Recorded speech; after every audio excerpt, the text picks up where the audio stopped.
নমস্কার বন্ধুরা, আশা করি সবাই ভালো আছেন। তো বন্ধুরা, এখন আমি যে সিনেমাটা নিয়ে কথা বলবো, সিনেমাটার নাম হচ্ছে হিম্মত। যে সিনেমাটা আমাকে রিকোয়েস্ট করেছে আমার একজন সাবস্ক্রাইবার বন্ধু, তো তিনি এই সিনেমাটা নিয়ে আলোচনা করতে বলেছেন, তো তারই উদ্দেশ্যে সিনেমাটা নিয়ে আমি কথা বলবো। তো সিনেমাটা রিলিজ করেছিল 1996 অর্থাৎ 1996 সালে।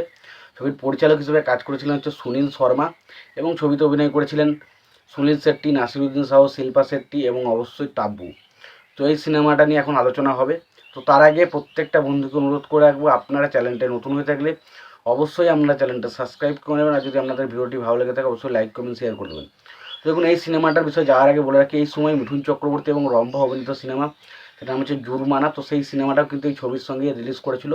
তো বুঝতে পারছেন, দুটো ছবি যেহেতু একসঙ্গে ক্ল্যাশ করেছিল, তাই সেই সময় কিন্তু একটু ছবি দুটোর মধ্যে কিন্তু দুটো ছবি কিন্তু বক্স অফিসে একটা এফেক্ট পড়েছিল, এবং যে কারণে দুটো ছবির যা কালেকশন হয়েছিল সেই হিসাবে কিন্তু একটু কম হয়েছিল।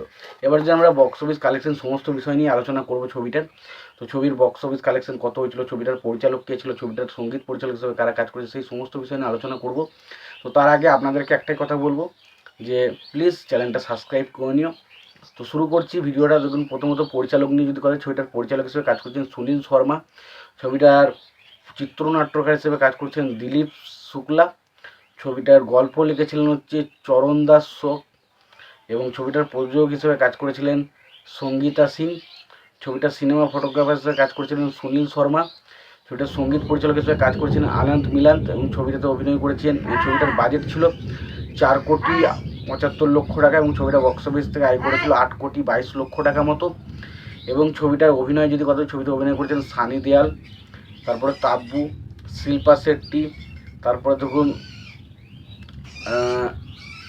নাসিরুদ্দিন শাহ, মোহন যোশী, মুকেশ খান্না, কিরণ কুমার, গুলশান গ্লোভার, তারপরে আরও অনেকে কিন্তু ছবির মধ্যে অভিনয় করেছিল। তো এটা স্পেশালি একটা অ্যাকশন ড্রামা ছবি, যেখানে পুরোপুরি একটা অ্যাকশন ছবির উপর ফোকাসটা করে। এবং সেই সময় সানি দেওয়ালের ছবি হয়তো অনেকে দেখেন, অনেকে দেখেন না, বাট অ্যাকশন ছবি হিরো হিসাবে যতদিন মানুষ ছবি দেখবে, বা অ্যাকশন হিরো হিসাবে ছবি বা অ্যাকশন ছবি দেখতে যারা পছন্দ করে, তাদের কাছে কিন্তু অন্যতম একটা পছন্দের নাম হচ্ছে সানি দেওয়াল। সানি দেওয়াল দেখুন, এখন হয়তো তার বয়স হয়ে গেছে, সেইভাবে ছবিতে আমরা দেখতে পাই না, বাট সে কিন্তু অ্যাকশনগুলো, তার যে অ্যাকশনের ধরন, সেটা কিন্তু তার জায়গায় কিন্তু কেউ নিতে পারবে না, এবং সেটা সে দেখিয়ে দিয়ে যে বারবার সে প্রমাণ করছে কেন সে অ্যাকশনে সেরা, এবং তার অ্যাকশনগুলো দেখার মধ্যে একটা মজা রয়েছে। সত্যি কথা যে অ্যাকশন হিরো হিসাবে মানে আর কি, আমরা সানি দেওয়াল আমাদের কাছে সারা জীবন স্মরণীয় হয়ে থাকবে। এবং সত্যি কথা বলতে মানে সলমন বলছি আর কি, সানি দেওয়াল তার অ্যাকশনগুলো মানে প্রচণ্ড বেশি ইনোভেটিভ এবং দেখতে মজা লাগতো।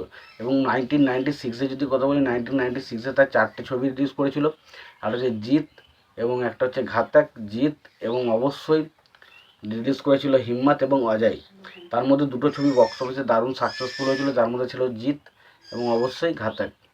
তো খুবই মানে সেই সময় একটা পিক টাইমে চলছিল সানি দেওয়ালের কথা, যেটা আমি 1996-এর কথা বলি, সেই সময় একটা পিক টাইমে চলছিল, এবং ছবিগুলো বক্স অফিসে কিন্তু ভালো কালেকশনও করে। তোমাদের কি মতামত এই ছবিটা নিয়ে তোমরা অবশ্যই জানিও। তোমাদের এই ভিডিওটি ভালো লেগে থাকে লাইক কমেন্ট শেয়ার করে দিও। চ্যানেলটা নতুন হয়ে থাকলে অবশ্যই তোমরা চ্যানেলটা সাবস্ক্রাইব করে নিও, পাশে বেল আইকনটা অবশ্যই প্রেস করে দিও। ভালো থেকো, সুস্থ থেকো, দেখা হচ্ছে পরবর্তীতে।